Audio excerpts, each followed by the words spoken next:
जो प्रधानमंत्री पूरा घर जलने के बाद जब मजदूर अपनी रोजी रोटी छोड़ करके अपने गांव वापस चले गए, महंगाई बढ़ने के कगार पे हैं, स्टॉक मार्केट धराशायी हो गया, इस दौरान पिछले 2 महीने में आप प्रचार देखिएगा, इंडिया टीवी पे भी आ रहा होगा कि म्यूचुअल फंड सही है, स्टॉक मार्केट में इन्वेस्ट करो।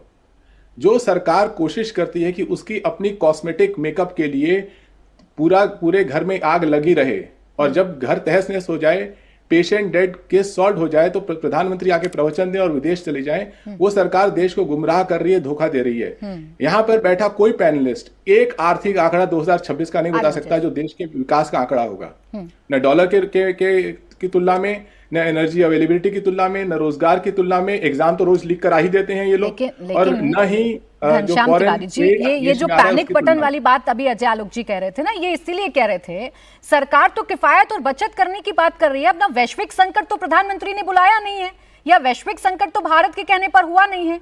और ऐसा भी नहीं है कि पहली बार देश के किसी प्रधानमंत्री ने ऐसी अपील की हो। इससे पहले भी बचत की अपील, सोना ना खरीदने की अपील या चावल ना खाने की अपील भी की गई है पहले के प्रधानमंत्रियों के द्वारा। तो पहला कोई ऐसा अनोखा काम तो किया नहीं है पीएम ने। प्राची जी, अजय आलोक डॉक्टर हैं यहाँ पर। मरीज का इलाज मरीज के मरने के बाद नहीं किया जाता है।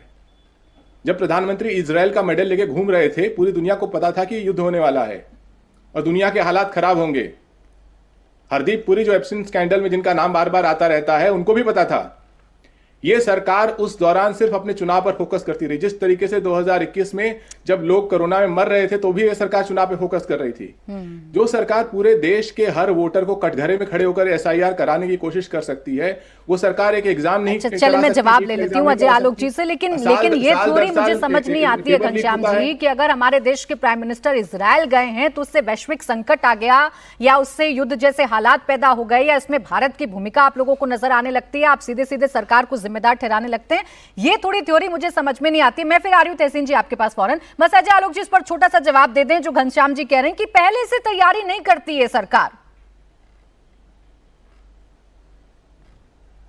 घनश्याम जी को सबसे पहले ये बता दूं कि घनश्याम जी, प्रधानमंत्री जी छुट्टी बनाने के लिए लंदन नहीं जाते हैं, ऑस्ट्रेलिया नहीं जाते हैं। प्रधानमंत्री प्रधानमंत्री का कोई भी दौरा 2-3 महीने पहले से फिक्स होता है। एक एक माइन्यूट डिटेल्स तय की जाती है, राष्ट्राध्यक्षों से मीटिंग होती है, और जो कि भारत के लिए बहुत ज़रूरी है, खासकर इस वैश्विक परिस्थिति में। तो प्रधानमंत्री जी विदेश टूरिज्म के लिए नहीं जा रहे हैं। वो अखिलेश भैया, डिम्पल भाभी को मुबारक कि लंदन जाएं, ऑस्ट्रेलिया जाएं। प्रधानमंत्री के दौरों की अहमियत समझिए। दूसरी बात, आपने बहुत गंदी बात कही। आपने क्वैक बोला कि क्वैक का मतलब मरीज डेड, केस सॉल्व। आपको पता है हमारे हिंदुस्तान के मेडिकल ट्रीटमेंट की बैकबोन है क्वैक डॉक्टर्स।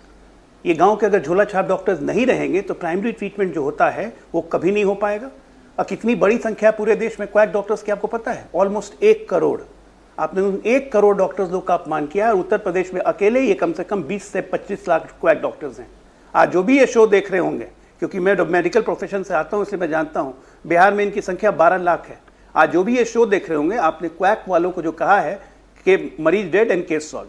तीसरा, नफरत से आप इतने भर गए हैं कि आप देश को मरा हुआ मान रहे हैं, दुनिया को मरा हुआ मान रहे हैं कि मरे हुए देश का इलाज नहीं किया जाता है। देश को मार दिया है हमने। एसआईआर और बाकी सब चीजें आप कह रहे हैं, चुनाव पर ध्यान फोकस था, इतना ही हम लोग गलत कर रहे थे, तो आप लगातार हार क्यों रहे हैं? हम लगातार जीत क्यों रहे हैं? अजय आलोक जी, बिना बीमारी को जाने, बिना सही इलाज की प्रक्रिया को जाने इलाज कर देना भी तो गलत है ना। अगर झोला छाप डॉक्टर्स की आप बात कर रहे हैं तो उन झोला छाप डॉक्टर्स की वजह से क्या हालात पैदा हो जाते हैं ग्रामीण इलाकों में, ये भी तो किसी से छिपा नहीं है ना। बिना डिग्री के, बिना किसी जानकारी के अगर इलाज कर दिया जाएगा तो फिर दिक्कत तो होगी ना। और यही परेशानी विपक्ष को है, उनको समझ नहीं आ रहा कि सरकार करना क्या चाह रही है। जी नहीं, तब विपक्ष को होमवर्क ठीक से नहीं होता है। एक आयुष्मान जो हमारा खुला है, आयुष विभाग अलग से खुला है जो इन डॉक्टर्स को ट्रेंड भी कर रहा है। विपक्ष को जानकारी नहीं है ना, पूरी जानकारी लेके बैठा करें कि सरकार ने क्या क्या मूलभूत चेंजेस किए हैं। आयुष डॉक्टर्स खुला है जो इनको ट्रेन करता है। मैं जवाब दूसरी बात, मैं एक लास्ट लाइन कह के कहूंगा कि नफरत में ये इतने अंधे हो चुके हैं कि समाजवादी पार्टी के सांसद, मैं तो नमाजवादी कहूंगा, इनके सांसद ने प्रधानमंत्री को खुले मंच से गालियां दी। गालियां, ये कौन सा राजनीति है भाई? आप नफरत में मतलब प्रधानमंत्री के खिलाफ बोलने पे उनकी सबको गाली देना, उनको माँ बहन को गाली देना शुरू कर देते हैं। बिहार में माँ को गाली दी, समाजवादी पार्टी के सांसद ने उनको गाली दी। इतने अच्छे बोल थे कि क्या कहने।